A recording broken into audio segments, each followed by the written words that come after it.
বিভক্ত বেসরকারি শিক্ষা প্রতিষ্ঠানের সহকারী প্রধান শিক্ষক অর্থাৎ আমার সহকর্মীবৃন্দ, জানাচ্ছি ঈদের পূর্বাপর শুভেচ্ছা এবং অভিনন্দন। আপনাদেরকে নিয়ে একটি পরামর্শ করতে চাই। পরামর্শটা হচ্ছে, অর্থাৎ শুরুটা আপনাদের দিয়েই করতে চাই। আপনারা অবশ্যই অবগত রয়েছেন 2021 সালের যে জনবল কাঠামোটি তদানীন্তন সরকার বাহাদুর শিক্ষা মন্ত্রণালয়ের যারা দায়িত্বে ছিলেন, তারা যে একটা কালাকানুন জনবল কাঠামো এবং বেতন স্কেল নির্ধারণ করে গেছেন, সেটি আমাদের জন্য ছিল অত্যন্ত কি বলা যায়, এটিকে বলা হয় কালাকানুন আইন। আমার সে প্রজ্ঞা অভিজ্ঞ এবং এ সম্পর্কে অনেক জানেন, আমি তাদেরকে শ্রদ্ধা ভরে স্মরণ করছি এবং আমি এ বিষয়ে অনেক গুরুত্বপূর্ণ বা গভীর কোনো কথা বলার আমার আসলে অতটুকু জ্ঞান এখনো হয়নি।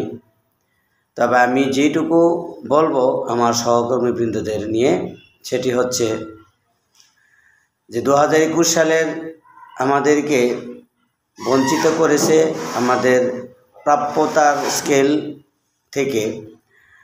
সেই বিষয়ে আমাদের এখন সোচ্চার হতে হবে। ইন্টেরিয়র গভর্নমেন্ট যখন ক্ষমতায় আসে, তখন বিভিন্ন সংস্থার কর্মকর্তা কর্মচারীরা তারা তাদের দাবিকে সামনে রেখে রাজপথে তারা নেমেছে এবং যথাযথ তাদের দাবি ছিনিয়ে নিয়েছেন। তো এখন আমরা ঘরে বসে যদি শুধু ফেসবুক অনলাইনে আমরা স্ট্যাটাস দিয়ে বসে থাকি, তাহলে আমাদের আদায় অর্থাৎ আমাদের আপার গ্রেড আদায়ের ব্যাপারে কোনো নিষ্পত্তি হবে বলে মনে হচ্ছে না। তো এখন আপনাদের পরামর্শ চাচ্ছি যে আমাদের যে 64টা জেলা রয়েছে, 64টা জেলা থেকে কে বা কাহারা নেতৃত্ব দেবেন, এটা আসলে সংযোগ করাটা অত্যন্ত জটিল এবং কঠিন। তা আমি মনে করি যে প্রত্যেক জেলা থেকে একজন দায়িত্ব নিয়ে প্রতিটা উপজেলার, অবশ্য একটা জেলার একজন দায়িত্ব নেবার পরে কিন্তু তিনি প্রতি উপজেলা থেকেও কিন্তু অতি দ্রুত একটা কমিটি গঠন করে দিতে পারেন, যদি এ ব্যাপারে যদি সোচ্চার হন এবং একটু সহযোগিতার হাত বাড়িয়ে দেন। আমি বর্তমানে রয়েছি গাজীপুর জেলার কালীগঞ্জ থানায়। তো সেখানে আমি ইনশাল্লাহ ইতিমধ্যে আমার কালীগঞ্জ থানার বেশ কয়েকজনের সাথে বিষয়ে কথা বলেছি যে আমাদের ন্যায্য যেই গ্রেড বা স্কেল রয়েছে সেটি আমাদের অবশ্যই ছিনিয়ে নিয়ে আসতে হবে। কারণ আমাদের যদি একটি প্রতিষ্ঠানে পদবি যদি এর মূল্যায়ন হয়, তাহলে স্কেলের কেন মূল্যায়ন হবে না? স্কেল কেন উপরের স্কেল হবে না? সেটা অবশ্যই আমরা আমাদের ন্যায্য অধিকার, আমাদের এটা ন্যায্য অধিকার, আমাদেরকে অবশ্যই গভর্নমেন্ট এটা দিতে হবে। তো এখন আমরা এই বিষয়গুলো কিভাবে পরিচালনা করব, আর যদি আমাদের মুখের কথায় সেটি না হয়, তাহলে আমাদেরকে অবশ্যই মামলায় যেতে হবে, আমাদের মামলা করতে হবে। আর মামলা পরিচালনার জন্য অবশ্যই এখানে অর্থের প্রয়োজন হয়।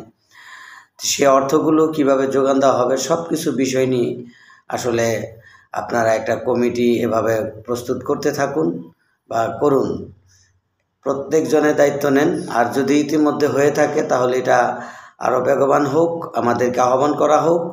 আমরা অবশ্যই যারা সহকারী প্রধান শিক্ষক প্রতিষ্ঠান রয়েছি, তারা অবশ্যই আমরা যাব। আর আমি অবশ্যই কালীগঞ্জ থানার ম্যাক্সিমাম স্যারদের সাথে আমি ইতিমধ্যে যোগাযোগ করেছি। আমিও তাদেরকে নিয়ে ইনশাল্লাহ আপনাদের শরণাপন্ন হব। আপনারা অবশ্যই এ বিষয়ে ব্যবস্থা নিন। আশা করি ইনশাল্লাহ এটার একটা